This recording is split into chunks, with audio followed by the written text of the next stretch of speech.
So this is your third appearance in Atlanta. You've done the Prog Power Festival twice? Yes, it is. It is our third time. We did Prog Power twice, and now it's the first time we're coming here on tour to do a club, and it's like our fifth or sixth time in the States, and we're very happy. We get really good reviews and amazing responses and feedback from the I was going to ask you, how has the fan reaction been compared to, say, Europe, where you played the summer festivals like Vaulted Open Air, Summer Breeze, and then you come here on tour, like, it's pretty good response so far? Sorry to bother you guys. It's been awesome. Cool. It's been awesome. You know, for us, 5 people or 75,000 is the same.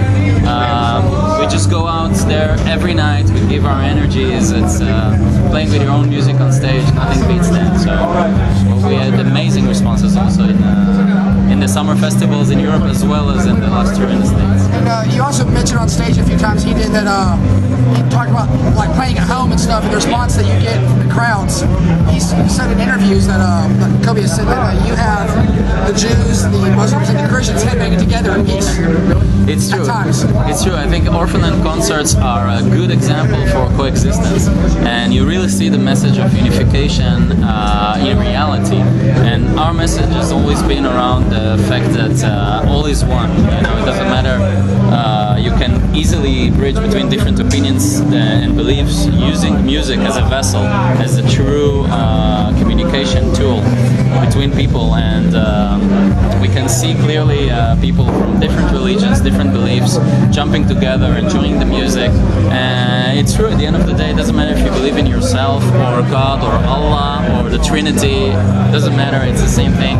And it's really warm-hearted to see it on the stage. How have you been received politically back home? Because I know for a while y'all had to stop as a band for a few years. Yeah, well, we didn't stop because of political situations. We're not a political band. We're not a religious band in any way. We're if you want to label it, to enforce any kind of label, it's like a philosophical band in a way, or a conceptual theme. Yeah, we have our own challenges and day-to-day issues in our own routine in Israel, like every other band has in its own routine. But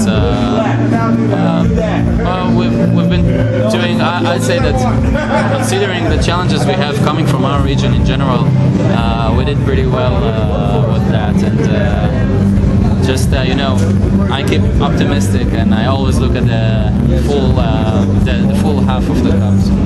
Awesome. One last question before he takes over. Yeah. Metal actually has a pretty good, I guess you'd say, status in Israel. I know Opeth has played there, Porcupine Tree, Swallow the Sun. So, like, how big is metal now compared to, like, say, 5 years ago?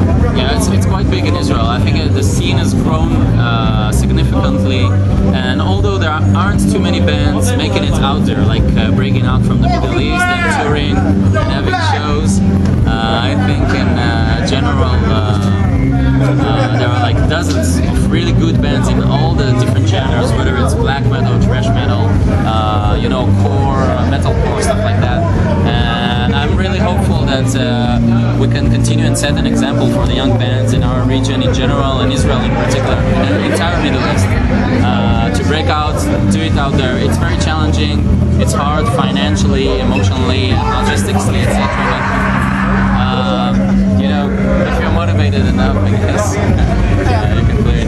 There's also a story about heavy metal in Baghdad. It was a Counter. Yeah. I had come to America and got separated. One person ended up in Michigan, the rest were in New Jersey or something. But now they're actually back together, as like living together, recording. Anyway, so Brian's gonna take over. Yeah, sure. Thank you. It's the end of the tour. We have 3 more shows. What are your biggest musical influences or inspirations to pick up the guitar? I'd say I first picked up the guitar when it was like around the age of 13 or so, that I managed to take by myself. I managed to take out an Iron Maiden riff, and this really it excited me. Wasted years. Oh yeah. That's this on a single string. It was the first thing I ever played on a guitar, and I was so amazed. It was at my uncle's, and I asked permission to take the classic guitar to borrow it for a month or so, and the rest is history. And so I'd say the Iron Maiden riff was the first thing, and Iron Maiden has been a great influence ever since. But there's a huge and vast list singers and musicians from Egypt, from Greece, from Turkey, also from Israel, local artists, as well as artists like Dead Can Dance, Depeche Mode, and Joe Satriani as a guitar player.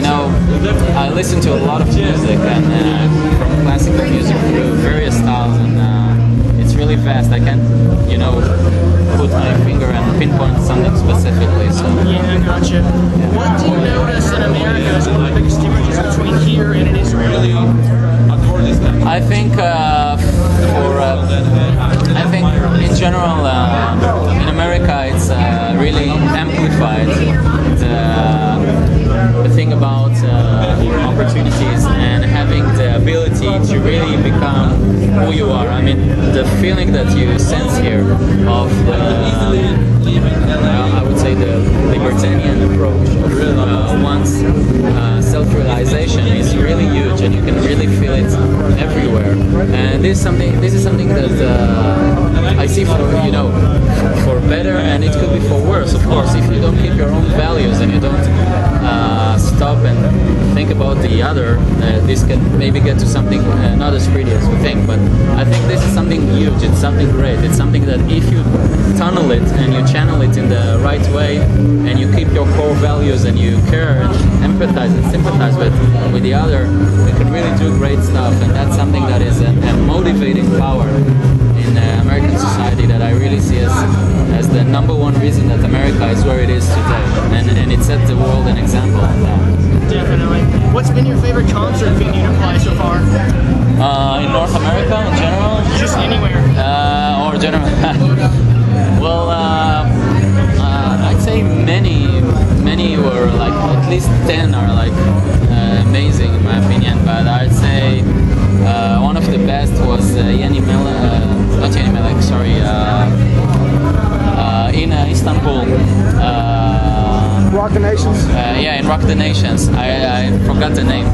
It's not Yeni Melek. Yeni Melek is New Angel is the club, but it was the Maslak, Bani Maslak. Maslak is it's a huge opener one, very nice.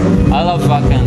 Vakan is like the mecca of of metal. It's Vakan where people crusade, that they go and just it's really a pure essence of metal as a bonding experience. It's like a temple for metalists, and there are many more. Yeah, definitely. I got one more for you. Sure. Do you have any other, so what are some of your other interests outside of music or things you do in your downtime? Anything that jumps out? Yeah, well, music really fills my day quite nicely, but of course I love, in my previous occupation, I'm really a lot into technology in the day-to-day, just to make things more efficient, not as a really pure love. I'd say in general, just the people that I love. I mean, my partner, my wife, my children, my family.